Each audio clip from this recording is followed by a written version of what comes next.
Jungkook তো তের দিকেই তাকিয়েছিল।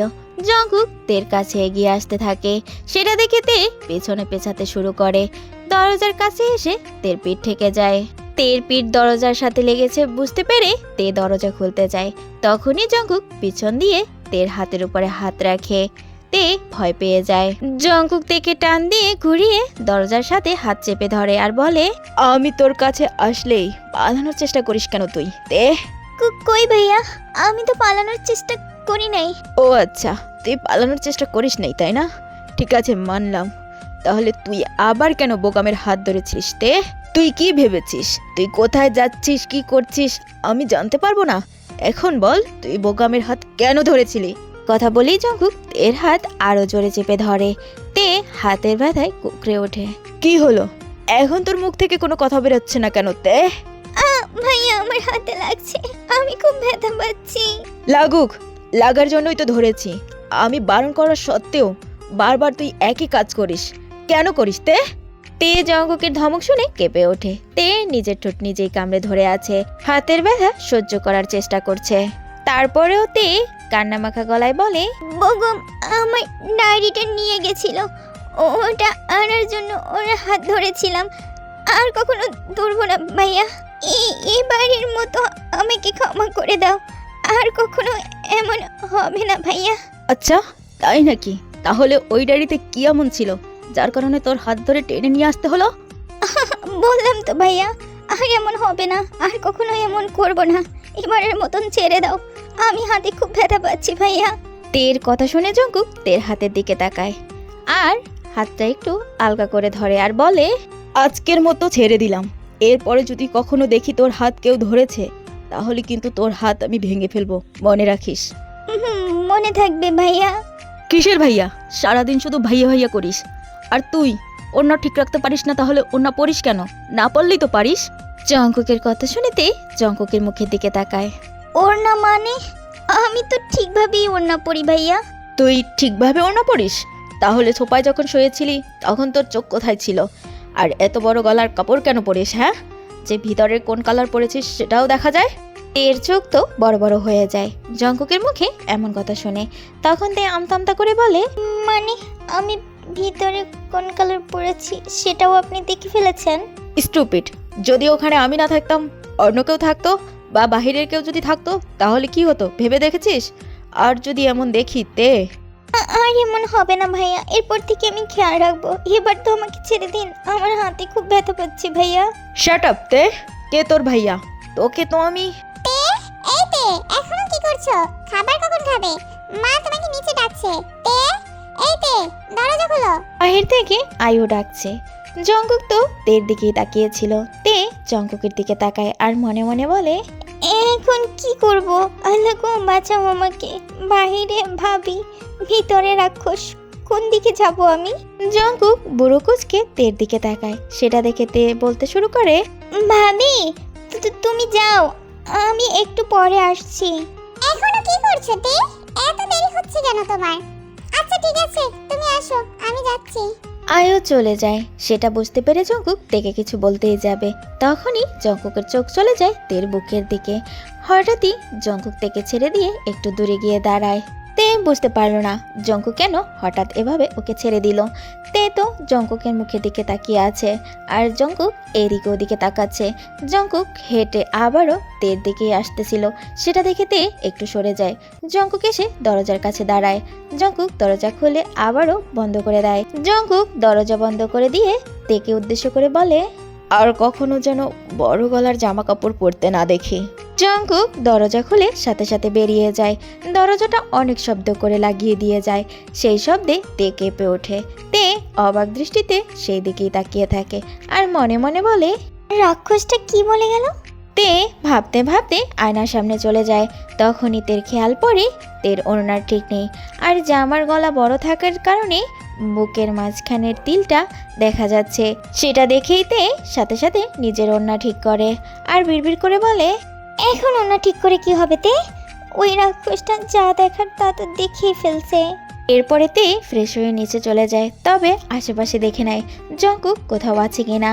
জঙ্কুককে কোথাও না দেখতে পেয়ে তে নিচে এসে খাবার খেয়ে আবারও রুমে চলে যায়। এইদিকে জিমিন বুঝতে পারছে না তের কি হয়েছে। তের কি হয়েছে সেটা জানার জন্য জিমিন তের রুমের সামনে এসে নক করে। তে, তুই রুমে আছিস? তাহলে দরজাটা একটু খুলতো। তুই কি আমার কথা শুনতে পাচ্ছিস তে? তে রুমের দরজা খুলে দেয়। জিমিন রুমের ভিতরে এসে বলে, সত্যি করে বলতো তোর কি হয়েছে? আজ যে রুম থেকেই বের হচ্ছিস না, তোকে কি কেউ কিছু বলেছে নাকি কাকিয়া বকেছে? না জিমিন, আমার কিছু হয়নি, মাও বকেনি। একটি তুই আমাকে একদমই মিথ্যা কথা বলবে না। তুই যে রুমে চুপচাপ বসে থাকার মেয়ে না, সেটা আমি ভালো করেই জানি। এখন বল কি হয়েছে, কে তোকে কি বলেছে? আচ্ছা জিমিন, একটা কথা বলতো, তুই কি তোর ভাইয়াকে কিছু বলেছিস? কোন ভাইয়ের কথা বলছিস তে? জঙ্কুক ভাইয়ের কথা বলছিস? কই না তো, আমি তো তাকে কিছু বলি নাই। আর তার সাথে তো আমার খাবার টেবিল ছাড়া আর দেখাও হয়নি। কেন, তোকে কি কিছু বলেছে? তাহলে রাক্ষসটা জানলো কি করে? তে আবারও ভাবতে শুরু করে। এই 2-3 ঘন্টা ধরে এই কথাটাই ভাবতেছিল, জঙ্কুক কি করে সব জানতে পারে।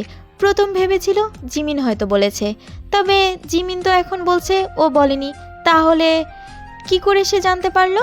তে হিসাবটাই মিলাতে পারছে না। কি বলছিস তে? আমি কিছুই বুঝতে পারছি না, একটু খুলে বলতো। জিমিন, বগম যে ক্লাসে বসে আমার ডায়েরিটা নিয়েছিল না 2-3 দিন আগে, তোর মনে আছে? হ্যাঁ মনে আছে, সেটা তো আবার তোকে দিয়ে দিয়েছে। দিয়ে দিয়েছে, কিন্তু আমি ওর হাত ধরে জোর করে এনেছিলাম। সেটা তোর ভাইয়া কিভাবে যেন জেনে গিয়েছে। কি বলছিস তে? ভাইয়া কি করে জানলো? সেটাই তো বুঝতে পারছি না জিমিন, কে বলে দিয়েছে? বিশ্বাস কর বোন, আমি কিন্তু কিছু বলি নাই ভাইয়াকে। তে, ভাইয়া কি তোকে বকেছে? তোর রাক্ষস ভাই আমাকে ছেড়ে দিবে ভাবলি কি করে? হ্যাঁ, আমার হাত এখনো ব্যথা করছে। তে, মানতেই হবে, আমার ভাই তোকে ভীষণ ভালোবাসে, তাই তো সব সময় নজরে নজরে রাখে। জিমিন, তুই মজা নিচ্ছিস তাই না? আরে না রে না, আমি মজা নিচ্ছি না। আচ্ছা যাই হোক ভাবি, ওই থুকু তে, চল না আমরা ছাদে যাই। কি বললি তুই? সরি তে, ওটা আমি ভুলে বলে ফেলেছি। আচ্ছা চল না ছাদে যাই, ছাদে গেলে মন ভালো হয়ে যাবে তোর, আর আমারও একটু ভালো লাগবে। চল না। না রে জিমিন, আমার ভালো লাগছে না, তুই যা। এই জন্যই তো বলছি, চল ছাদে চল, তোর মন ভালো হয়ে যাবে। না রে জিমিন, আমি যাব না। আচ্ছা, তোকে যেতে হবে না, থাক তুই, আমার ভাইয়ের ভয়ে রুমে বসে থাক। এই কথা বলেই জিমিন তের রুম থেকে চলে যায়। জিমিন, তুই কি বললি? আমি তোর ভাইয়াকে ভয় পাই? কখনোই না, আমি ওই রাক্ষসটাকে কখনোই ভয় পাই না।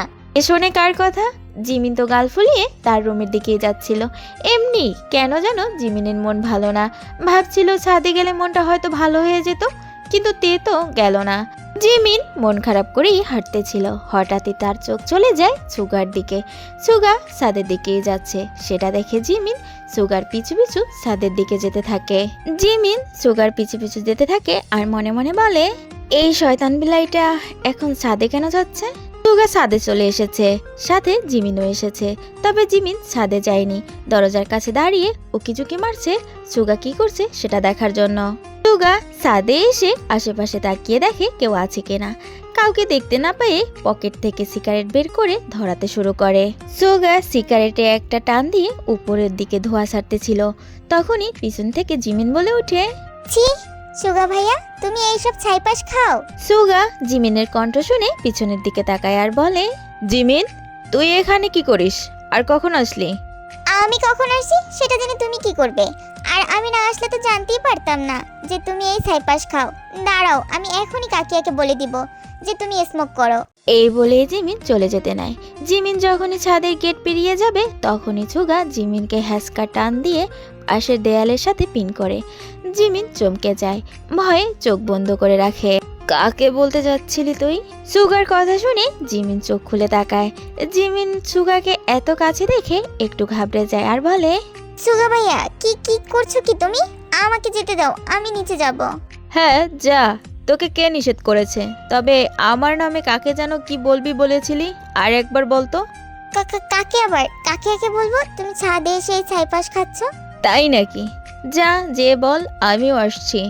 আমিও মামুনিকে বলবো তুই কলেজে যেয়ে কি কি করিস। জিমিন অবাক হয়ে সুগার মুখের দিকে তাকিয়ে থাকে আর বলে, মানে তুমি কি আবার বলবে মাকে? তেমন কিছুই না, বলবো যে তুই কলেজ ফাঁকি দিয়ে ছেলেদের সাথে ঘুরতে যাস, তারপরে কি হবে বুঝতে পারছিস তো? একটা ভ্যানওয়ালা দেখে তোকে বিয়ে করিয়ে দিবে, অনেক দিন হলো আবার বিয়ে খাই না, এই সুযোগে তোর বিয়েটাও খাওয়া হবে আর কি। কি কি বলছো কি এসব ভাইয়া? আমাকে কেন ভ্যানওয়ালার সাথে বিয়ে দিবে? কখনোই না। কেন, তোর মনে নাই মামুনি একবার কি বলেছিল তোকে? একটু মনে করে দেখ তো। সুগার কথা শুনে জিমিন ভাবতে শুরু করে আর মনে পড়ে যায় সেই পুরানো কিছু কথা। জিমিন তখন ক্লাস 10-এ পড়তো, তখন বলেছিল পড়াশোনা ঠিকমতো না করলে ভ্যানওয়ালার সাথে বিয়ে দিয়ে দিবে। তবে সেটা তো হয়েছিল এই সুগারের জন্য। সুগা বিচার দিয়েছিল জিমিন নাকি পড়াশোনা ঠিক মতন করে না, এই কারণেই তো এই কথা বলেছিল। না না, এই ছেলেকে একদমই বিশ্বাস নাই। সত্যি সত্যি যদি মাকে বলে দেয় তাহলে তো সত্যি সত্যি আমাকে ভ্যানওয়ালার সাথে বিয়ে দিয়ে দিবে। না না, আমি ভ্যানওয়ালাকে বিয়ে করব না। মনে মনে জিমিন এইসব ভেবে একটা ঢোক গেলে এরপরে আমতা আমতা করে বলে, ইয়ে মানে ভাইয়া, তুমি মাকে কিছু বলো না, আর আমিও কাউকে কিছু বলবো না। বিশ্বাস করো, পাক্কা প্রমিস ভাইয়া, আমি কাউকে কিছু বলবো না। তুই যে কাউকে কিছু বলবি না সেটা আমি বিশ্বাস করব কিভাবে বলতো? জিমিন এই কথা শুনে নিজের মাথায় হাত দেয় আর বলে, আমার মাথা ছুঁয়ে বললাম আমি কাউকে বলবো না, কিন্তু সুগা জিমিনের দিকে বুড়ুকুচকে তাকিয়ে জিজ্ঞাসা করলো, কিন্তু থেমে গেলি কেন বল? কিন্তু ধূমপান স্বাস্থ্যের জন্য ক্ষতিকর, সেটা জেনেও তুমি এই ছাইপাস কেন খাচ্ছ? সুগা হাতের সিগারেটটা জিমিনের সামনে এনে বলে, এটার কথা বলছিস তুই? জিমিন মাথা নাড়িয়ে বলে, এটা কেন খাচ্ছি সেটা তুই এখনো বুঝবি না, কারণ তুই এখনো অনেক ছোট। কে বলেছে আমি বুঝবো না? হয়তো তুমি প্রেম করে ছেঁকে খেয়েছো, এর জন্য এখন এইসব খাচ্ছ। তুমি আর এইসব কখনোই খাবে না। এই সিগারেটের গন্ধ আমি একদমই সহ্য করতে পারি না। সুগা জিমিনের কথা শুনে বুড়োকুচকে জিমিনের দিকে তাকিয়ে থাকে আর বলে, তোকে কে বলেছে আমি ছ্যাঁকা খেয়েছি? আর তোর সিগারেটের গন্ধ ভালো লাগে না তাতে আমার কি? আমি কি করব? না মানে তুমি আর খাবে না মানে খাবে না? আর খাবো না মানে? আমি তোর কথা কেন শুনবো? যদি আমার বউ বলতো তাহলে আমি ছেড়ে দিতাম, কারণ আমার বউ পছন্দ করে না, কিন্তু আমি তোর কথাই ছেড়ে দেবো কেন? জিমিনের মুখটা কালো হয়ে যায়, কারণ সুগার মুখে বউ কথাটা শুনে জিমিন এখন কি বলবে কি করবে কিছুই বুঝতে পারছে না। হঠাৎই জিমিন সুগাকে ধাক্কা দিয়ে নিজের সামনে থেকে সরিয়ে দেয়। সুগা দু পা পিছনে চলে যায়। সুগা বুঝতে পারেনি যে জিমিন ওকে এইভাবে ধাক্কা দিবে। সুগা জিমিনের দিকে তাকিয়ে থাকে আর এই দিকে জিমিন রাগে ফুঁসতে ফুঁসতে বলে, তাই তো, আমার কথা কেন শুনবে? তুমি শুনবে তো তোমার বউয়ের কথা। থাকো তুমি তোমার বউকে নিয়ে, আমি গেলাম। এই বলেই জিমিন রাগ করে ছাদ থেকে নেমে যায়। এইদিকে সুগা জিমিনের কথা শুনে মুচকি মুচকি হাসতে থাকে। রাতের বেলা সবাই ডিনার করতে বসে। তে আরে আরে জঙ্কুকের দিকে তাকায় আর চুপচাপ খেতে থাকে। জঙ্কুক একবারও তের দিকে তাকাচ্ছে না। খাবার খেতে খেতে আরএম সাহেব বলে, ওহ, তোমাদের তো একটা কথা বলতে ভুলেই গিয়েছি। জ্যাকসন আমার কাছে এসেছিল অফিসে। জেনির বিয়ে ঠিক হয়ে গেছে, 2 দিন পরেই ওর গায়ে হলুদ, তবে আমাদের কালকেই যেতে বলেছে। জ্যাকসন বাড়িতে বলতে আসতে চেয়েছিল, আমি নিষেধ করেছিলাম, তাই আসেনি। হ্যাঁ ভাই, লিসা আমাকেও কল দিয়ে বলেছে জেনির বিয়ের কথা। তাই নাকি বাবা? জেনিয়াপুর বিয়ে? তাহলে তো আমরা কালই যাব, আর সবাই যাব। অনেক মজা হবে, তাই না তে? এমনি তো নাচনি বুড়ি, আরও পেয়েছে ঢোলে বাড়ি, শুনতে না শুনতেই নাচতে শুরু করে দিয়েছে। কথাটা সুগা মনে মনেই বলে জিমিনের কাণ্ড দেখে। কেন যাব না বনু? আমাদের একমাত্র ফুফাতো বোনের বিয়ে বলে কথা, আমরা সবাই যাব। আমি যাব না। জঙ্কুকের মুখে এমন কথা শুনে সবাই জঙ্কুকের দিকেই তাকায়। তুমি কেন যাবে না জঙ্কু? জিন বেগম জঙ্কুকের দিকে তাকায়। জঙ্কুক তো জিন বেগমের দিকেই তাকিয়েছিল আর বলে, যাব না মানে যাব না, এমনিই যাব না, তার আবার কারণ লাগে নাকি? থাক না, ও যেতে যাচ্ছে না যখন, ওকে যেতে হবে না, ও বাড়িতেই থাক। জিনু, তুমি এটা কেমন কথা বলছো? ওর বোনের বিয়ে ও যাবে না, এটা কি হয়? আচ্ছা থাক, ও কাল না যায় বিয়ের দিন যাবে, সমস্যা কোথায়? তোমাদের যা মনে হয় তোমরা তাই করো। আমার কথা এখন আর কে শুনে? সবাই তো সবার মর্জি মতোই চলে। এখানে কথা না শোনার মতন কি হলো? তুমি ভালো করেই জানো আমি কেন যাব না বাবা। এই কথা বলে জঙ্কুক ওখান থেকে খাবার রেখে উঠে চলে যায়। দেখো দেখো জিনু, তোমার ছেলে দিন দিন আরো বেয়াদব হয়ে যাচ্ছে, শুধু মুখে মুখে তর্ক করে। আমার তো একটা কথাও শুনে না, আবার একটা কথা বললেও তার উপরে মুখের উপরে জবাব দিয়ে চলে যায়। ও ভুল কি বলেছে? ও তো ঠিকই বলেছে। ও কেন যাবে না সেটা তো তুমি ভালো করেই জানো, তাহলে আবার জোর করছো কেন? তোমার আশকারা পেয়ে পেয়েই নষ্ট হচ্ছে ছেলেটা। আহ ভাইয়া, কি শুরু করলা তোমরা? ভাবি থামো তো, ও যাবে না যখন ওকে যেতে হবে না। এইদিকে তে চুপচাপ সবার কথা শুনতেছিল। এরপরে মনে মনে বলে, যাক বাবা, হাফ ছেড়ে বাঁচলাম। রাক্ষসটা যাবে না, ভালোই হয়েছে। মন খুলে একটু আনন্দ করতে পারবো।